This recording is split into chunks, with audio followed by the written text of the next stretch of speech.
हम I love जय श्री कृष्ण कह सकते हैं, हम आई लव वाहे गुरु कह सकते हैं, हम आई लव जीसस कह सकते हैं, लेकिन आई लव मोहम्मद कहने पर इस प्रदेश के बच्चों को गिरफ्तार किया जा रहा है। क्या ये है वंदे मातरम? आज जब प्रदेश का युवा नौकरी मांग रहा है तो उस पर डंडे बरसाए जा रहे हैं। क्या ये है वंदे मातरम? हर रोज अखबारों में हम सुन रहे हैं कि किसी महिला को सताया जा रहा है या तो जलाया जा रहा है। क्या ये है वंदे मातरम? संजय सोनकर को पुलिस के द्वारा मार मार कर पीट पीट कर उसकी हत्या कर दी गई। क्या ये है सरकार का वंदे मातरम? 5 लाख लोग प्रदेश में हार्ट अटैक से और 2.5 लाख लोग कैंसर से प्रतिदिन मरते जा रहे हैं। ना उन्हें इलाज मिल रहा है, ना उनको दवाइयां मिल रही हैं। क्या ये है वंदे मातरम? क्या सरकार वंदे मातरम इन शब्दों को क्या समझती है? इनकी मान और मर्यादा को समझती है? वंदे मातरम का अर्थ है वंदना मां की, भारत मां की। किसी भी मां की वंदना उसके बच्चों को दुख पहुंचा करके, उसके बच्चों के साथ अत्याचार करके कभी भी नहीं की जा सकती। यह सरकार की कैसी मातृ वंदना है जहां हर रोज मां के बच्चों के साथ अत्याचार हो रहा है, उनको तिरस्कृत किया जा रहा है।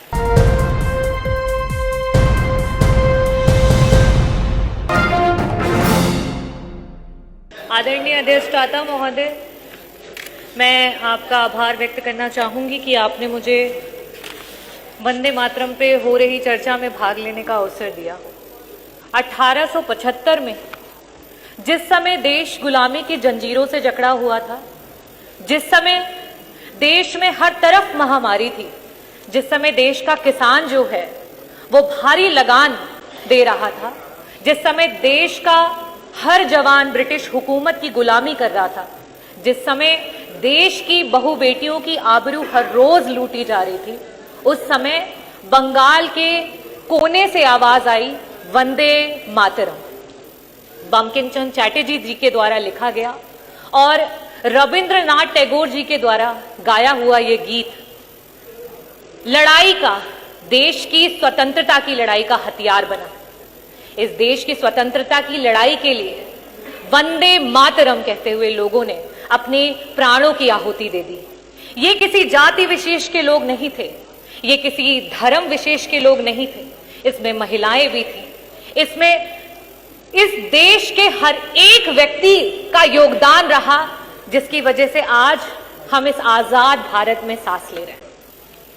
अध्यक्ष जी, आज राष्ट्रगान के, राष्ट्र गीत के 150 वर्ष पूरे होने पर हम इस चर्चा को करा रहे हैं, लेकिन क्या सरकार वंदे मातरम इन शब्दों को क्या समझती है?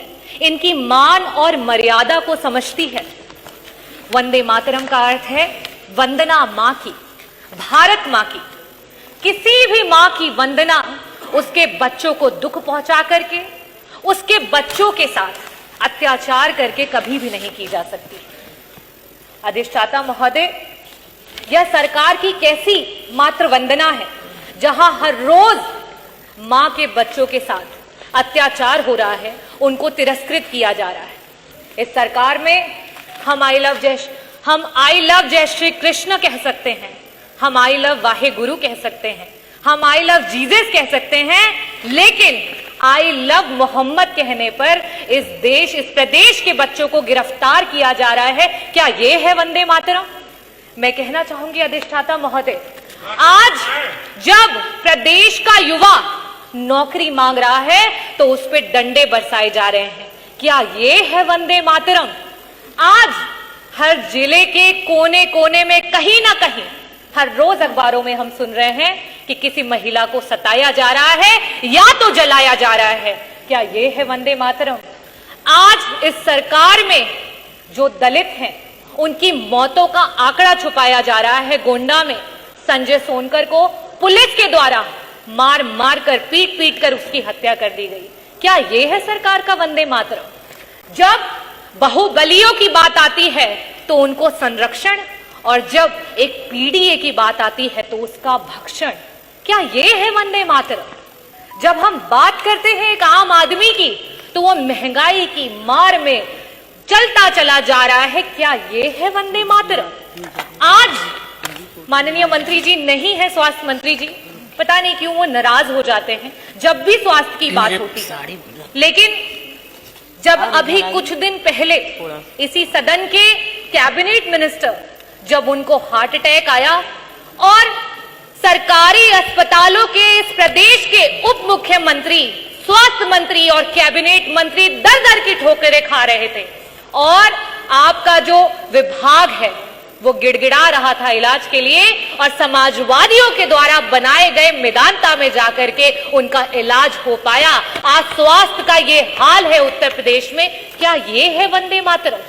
आपके पास तो तब भी इलाज का एक रास्ता था उन गरीबों के लिए। सोचिए, आज बहुत बड़ी बड़ी बातें कर रहे थे कि मुख्यमंत्री विवेकाधीन कोष से 1300,000 करोड़ का फंड जो है वो लोगों को मदद के लिए आया, लेकिन आज भी 5 लाख लोग प्रदेश में हार्ट अटैक से और 2.5 लाख लोग कैंसर से प्रतिदिन मरते जा रहे हैं। ना उन्हें इलाज मिल रहा है, ना उनको दवाइयां मिल रही हैं। क्या ये है वंदे मातरम? मैं अध्यक्ष जी ये पूछना चाहती हूं कि ये सरकार जो बार बार बताती है कि आप वंदे मातरम को नहीं पूछते हो, वंदे मातरम नहीं बोलते हो, क्या सिर्फ मुंह से बोलना है वंदे मातरम? वंदे मातरम का असली इम्तिहान तो धरातल पर होता है, और धरातल पर उस मां के बच्चों के साथ हर रोज अत्याचार हो रहा है, हर रोज वो पीड़ा सह रहा है। क्या ये है आपका वंदे मातरम? आदरणीय अध्यक्ष जी, मैं ये कहना चाहूंगी कि हमारे पुरखों ने, हमारे पूर्वजों ने, वो किसी एक जाति और धर्म के नहीं रहे। उन्होंने हंसते हंसते कफन को चूम लिया, फंदे को चूम लिया, तब हमें आजादी मिली है। और मैं चाहूंगी कि यहां सदन में बैठा हुआ प्रत्येक व्यक्ति उनके बलिदानों को याद करे और असली वंदे मातरम को ये सरकार धरातल पर लेकर आए। मैं पुष्प तो नहीं अर्पित कर सकती, लेकिन मैं शब्द चढ़ाती हूं। हिंद जिनकी जान था, मैं शब्द चढ़ाती हूं। हिंद जिनकी जान था, नाम हिंदुस्तानी जिनका मजहब हिंदुस्तान था।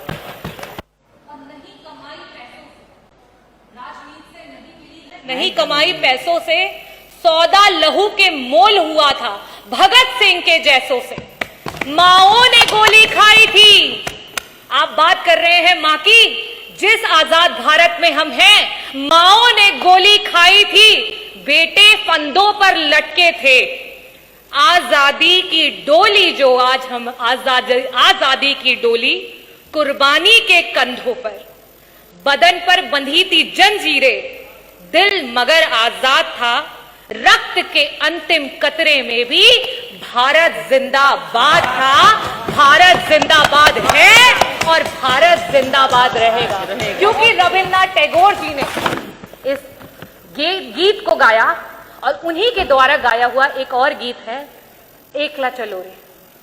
आज प्रदेश की सरकार की जो नीतियां हैं, इस पीड़ित समाज को जिस तरीके से तिरस्कृत किया जा रहा है, आज पूरे प्रदेश की जनता इस बात से जो है हामी भरती हुई, इस बात को पूरा करने जा रही है कि एकला चलो रे। যদি তোমার ডাক শুনে কেউ না আসে, তুমি একলা চলো রে, একলা চলো, একলা চলো, একলা চলো, একলা চলো রে। এই ভারত আমাদের জান, আমাদের স্বাভিমান, और এই ভারতের জন্য আমরা আমার জানটা দিতে পারছি। बहुत बहुत धन्यवाद। भारत माता की